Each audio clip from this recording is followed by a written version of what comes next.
My one coping mechanism is like swallowing my own spit. Alexis Sunshine 83, it's always sunny here. Boop. Quick disclaimer before we get started, I'm going to be talking about mental health, phobias, depression, anxiety, panic attacks, literally all of the above. So if you are triggered or you're not in a good mental health space, please do not watch this video. It will not hurt my feelings. Your health and your safety is more important. Hey Sunshiners, Alexis Sunshine 83 here. Hello, happy sunny day. What is up? Kind of ironic saying that intro because we're talking about some serious stuff today, but I don't want this video to necessarily be like super serious just because I think I personally have gone through, you know, a roller coaster of emotions when it comes to my own personal mental health, and I want this video to not be so like, oh, pity me, boo, like type of thing. I mean, obviously it sucks of how it affects my life, but I want it to be taken in a way where I am able to get my point across to help anyone that is either experiencing similar things to what I am or has experienced similar things, just to know that you aren't alone. The main thing I'm going to be talking about today is my emetophobia, which is the fear of throwing up. When I found out it was an actual phobia and other people experience the same thing, like it literally validated so many years of my life that I just felt like I was crazy and weird, and that, you know, it was a little quirk of mine that I get severe anxiety when someone says, oh yeah, like I had the stomach flu a couple days ago, and I'm just like constantly, like every single second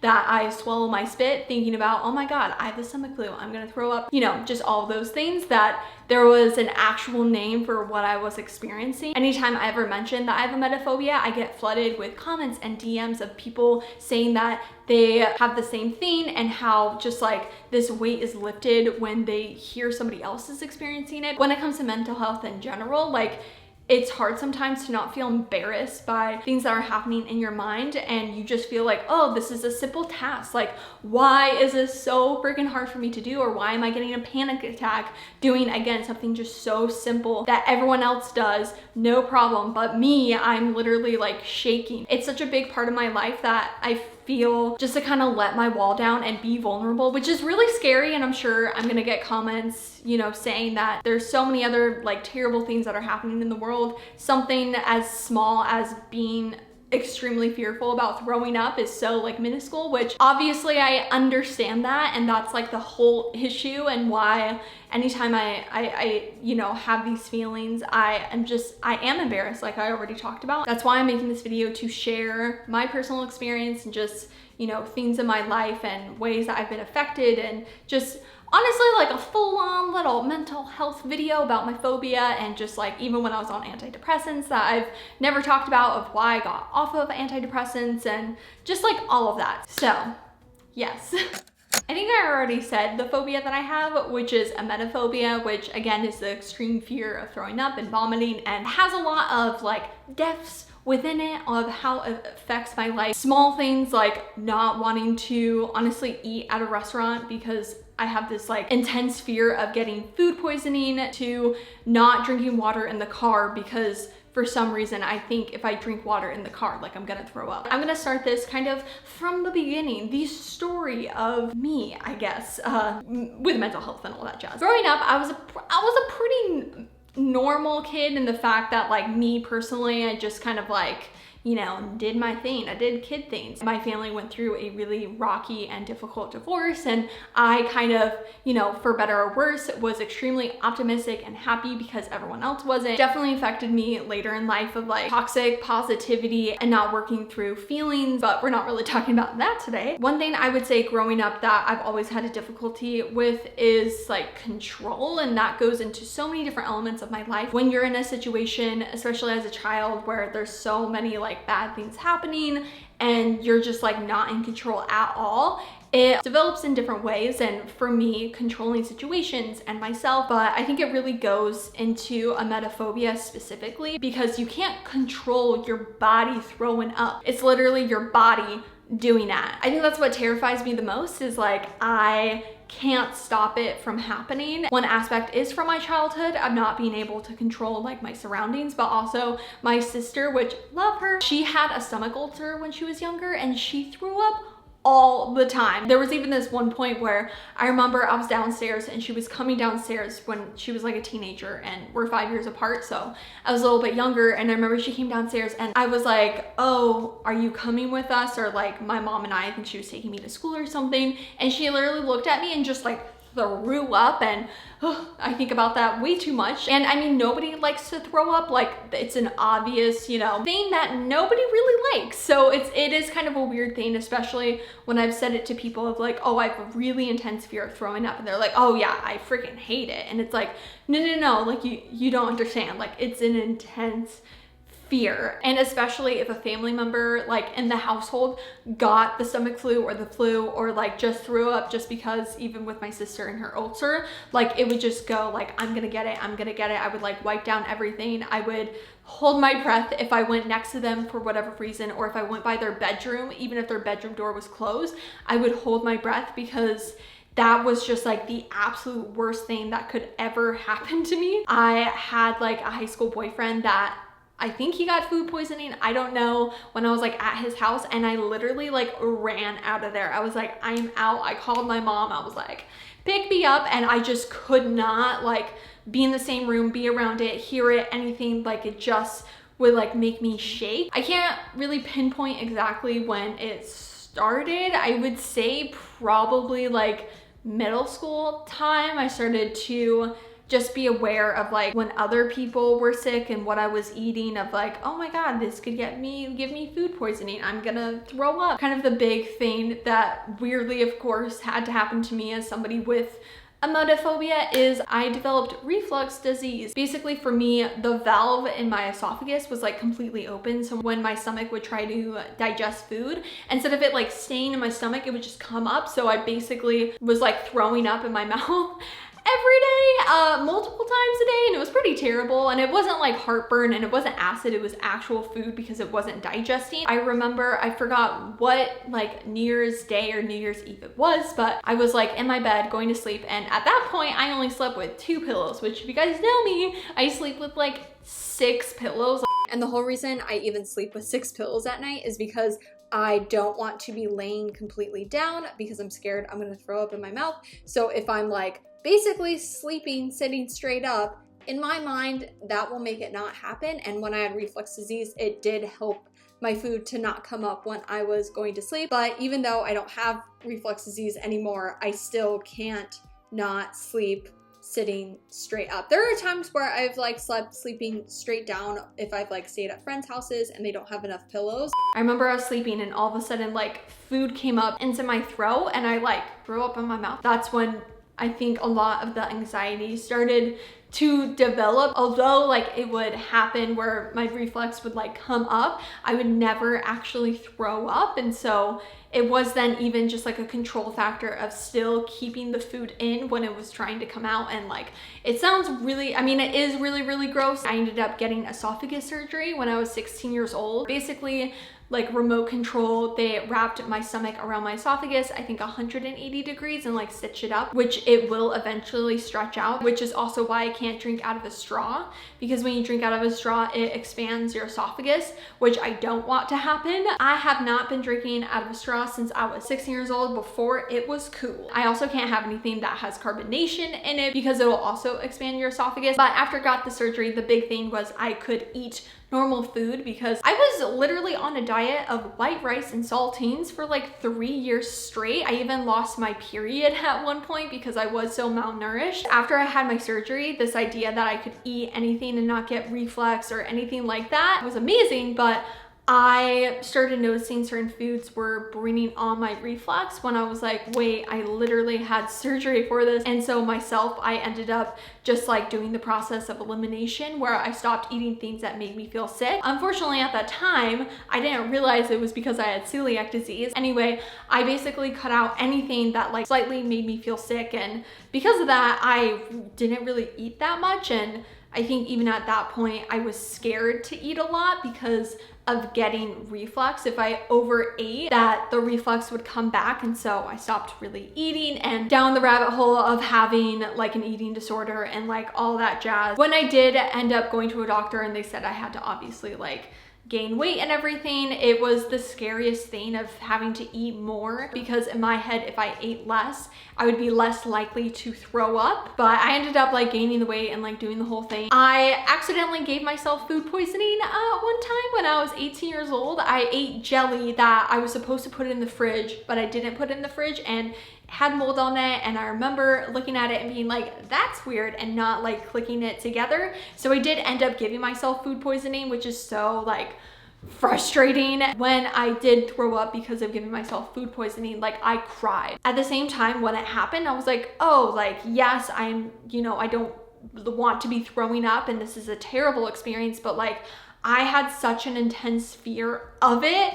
that I was like, this isn't as bad. Like, it's terrible again, but not as bad as I had thought. Because at that point, like I had only really thrown up like a couple times in my life. I really thought then after that I had moved past my phobia, because I was like, well, I threw up, like I'm fine. Of course it continued, and throughout different jobs that I've had, I've been like confronted by it. And that like one time when I worked at a clothing store, one of the other employees came in and she was like hungover and she was throwing up, and like I knew I couldn't catch it, but I could not handle it. I was like, you need to go home, like you need, and I was trying to think about how I could leave if she was not going to leave. Then when I worked at my last job, I think honestly it's happened like multiple times where a customer threw up. This one time when it happened, I was in the back and I told one of the managers, like, I cannot go out there. Like, I am sorry, I can't.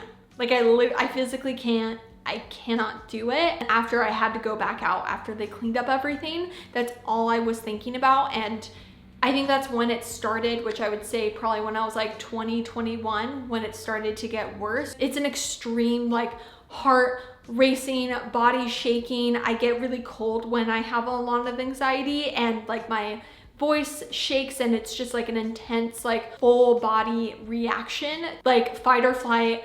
I need to get out of here, danger is happening. It wasn't until I actually watched a video from Carrie that she made years ago where she talked about her phobia, and like my mind was blown. I never knew emetophobia was a phobia. I think she ended up quitting a job one time because of it, and I totally can relate to that extreme reaction where you just need to get out, you can't do it. Knowing that I'm not crazy, which obviously, whether it has a name or not, if you're having a negative reaction to something or you're experiencing something, it is valid, and you don't need a name to like reassure you that you're not crazy, because that whole word, you know, is thrown around just so much, but it really just brought so much peace. It definitely did not go away, but I feel it almost made it a little bit more manageable because I knew what was happening, and I feel like it was out a place where I could live and I could do normal things without having that thought be so constant. And I remember even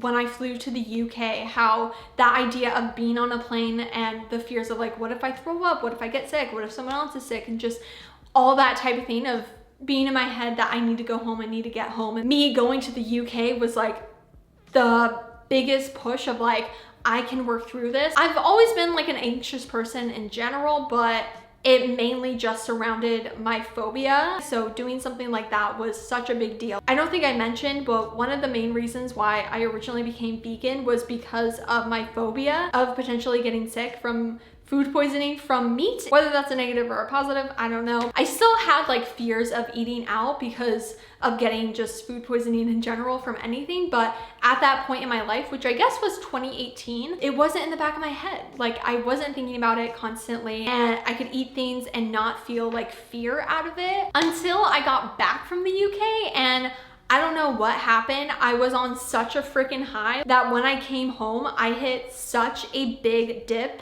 in my mental health when it came to depression. I have no stigma or issues with taking medication for honestly anything. I mean, I take thyroid medication daily, I take iron medication daily. The idea of taking it for depression really didn't like make me be like, oh, don't want to take that. I ended up going to my doctor, and you know, I'm sure if any of you have gone to the doctor for any like mental health, unless you have a really good doctor, there is that stigma. He didn't really want me to go on it, or didn't really talk to me about why I was going on it, and just didn't like probe for more, but he did put me on depression medication. I have no idea what kind, which honestly did amazing for a while. Like, I felt like I was starting to get my motion. I was able to do normal things until I would say August 2019, where I started to get, like, they weren't like panic attacks. I would say it was like intense anxiety at night, where I would be falling asleep at night and all of a sudden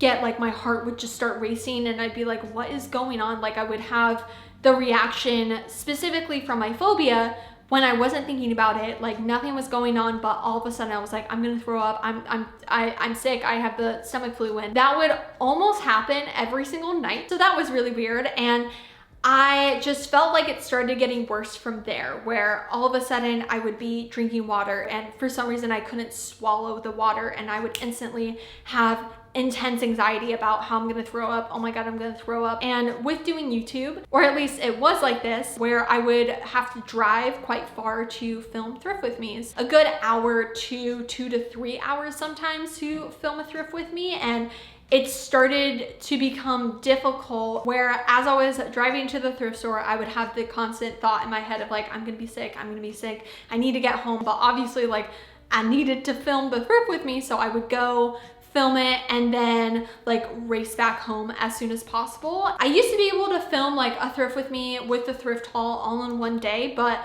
by the time I got home, I was just exhausted from the anxiety. When I went to Hawaii with Carrie, Leah, and Jessica, I had like a long conversation with Carrie because throughout the entire trip, I was like on edge with my anxiety. And at that point, I think I'd been taking my antidepressants for almost 6 months. So there was a little part of me where I maybe thought it was the antidepressants doing it. I don't know 100% at all. I cannot say that, but one of the side effects with the specific medication I was taking is like fear, and my anxiety of being afraid of throwing up was just so out of control. That's the only thing I can think of at that time of why it maybe got worse. Again, I have no idea, and I'm not here to like self-diagnose or anything. I ended up working with my doctor and slowly getting off of my antidepressants, and actually the last day of my antidepressants was the day that California went into lockdown for the pandemic. The ironic part is I ended up having a conversation like a month before the lockdown happened, where I was telling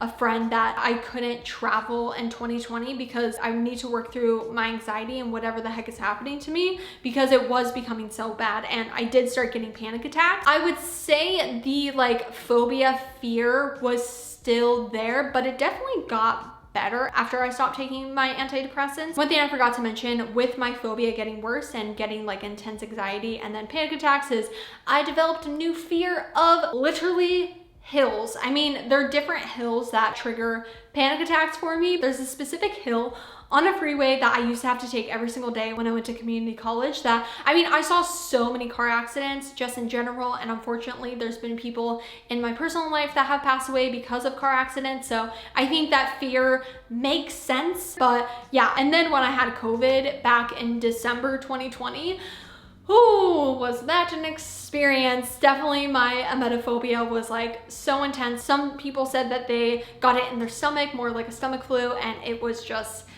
really, really bad. And actually now I have this really great side effect of having COVID where everything smells rancid. Sometimes I get this thing where in the middle of eating something, I all of a sudden am like, this is going to make me sick. I'm nauseous. I'm sick. I have the stomach flu. I need to stop eating this, and I won't be able to finish my meal. Trying to work through my emetophobia of eating when now everything just smells like a fart. And yeah, I don't know how to explain it to people that don't experience it, but it's just this like constant windmill in my head that is going off. And there have been times, like I said, where I will just be sitting there and it all of a sudden for some reason gets triggered, nothing is happening, and my heart is like beating, and I'm like trying to talk to myself like, it's okay, like nothing's going on, you're doing all right. Again, it's definitely better than what it was like when I was on my antidepressants, but it's still pretty bad. I definitely need to go to a therapist. Even the idea of working through it scares me, and the fact that what if I have to watch somebody throw up, like in TV shows and movies, I have to close my ears and close my eyes. And I've always been like that since I was a kid. Anytime I watched something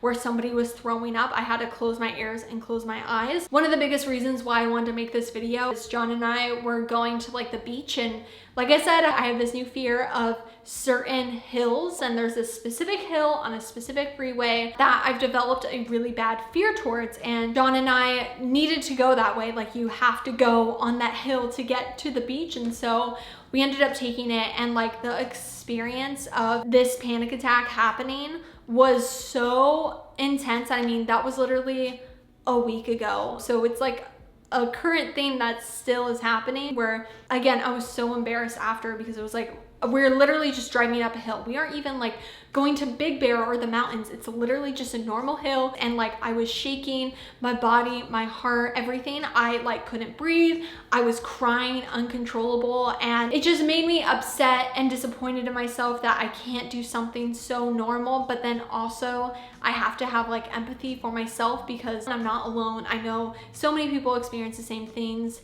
whether it's exactly or on something different. Like, it's totally a normal thing, and I feel like telling yourself you shouldn't be feeling a certain way makes it so much worse. I just want to kind of share it, that I'm going through it. I don't really have any coping mechanisms, unfortunately, and my one coping mechanism is like swallowing my own spit. That's like the one thing that calms me down, but I definitely know I have to find better ways to cope, because it's going to be like a constant thing in my life. It's not just gonna go away one day. If anything, it's gonna get worse, and then better, and then worse, and it's like this just like constant roller coaster, whether it's my panic attacks with going up hills or eating something and all of a sudden like getting triggered for whatever reason that I'm going to throw up. Like, even when John and I went to Disneyland, like, and we're eating at different restaurants, like, I was so afraid. Again, I just want to really share what I'm experiencing right now, and kind of also the journey of how I got here, but it literally does ruin my life. Even the idea of like, oh, one day I want to go back to the UK, I want to go to New York, I want to go to Holland, you know, all of those, I have that intense fear of like, but what if I throw up? Most people would be like, oh, that would suck, but if it happens, it happens. But for me, it's like, it stops me from doing the things just with the potential of that happening. And even me driving to places again, like in LA and Orange County, like, I really thought by this point I would be like through my fear and my phobia and anxiety, but it's still there. And every time I drive to go somewhere, it's a really big deal that I'm doing it. In most cases, when I go to film a thrift with me at a thrift store in a different city, I am just so in an intense anxiety, and I just want to show that you can work through it and still push past it, as difficult as it is. And unfortunately, doing that doesn't make it go away, but I've also like said no to a lot of things because of it, and being honest with myself of, oh, I can't handle that right now, that's also really important. Honestly, I think I blacked out throughout this entire video. I didn't like write down anything I wanted to say. I really just wanted to talk about my emetophobia, anxiety, panic attacks, just I think as a like release for myself, and also to connect with any of you that are experiencing, again, like I've already said, the same thing as I am, to know that you're not alone, but to also have like a conversation about it. Definitely leave your comments below of if you experience any of the things that I've talked about. Only if you feel comfortable doing, you definitely do not have to. I know this is a different video than what I usually make, and probably was all over the place, and I definitely apologize, but you know, I love talking about clothes, obviously thrifting and all that jazz, but sometimes like this type of thing, like so many people deal with it, and watching videos, listening to somebody else talk about it is comforting. So I just wanted to kind of be more vulnerable, open up and all that, and let you guys know what I, you know, deal with on a day-to-day basis. But yeah, if you would like to see my face again, then hit subscribe right down below and hit that little bell to be notified every time I make a new video. And also don't forget to follow me on Instagram, which is alexsunshine83, to keep up to date with me during the week. I will see you guys in my next video. I hope you have a super sunny day. Enjoy life, be happy, and I love you lots. Bye!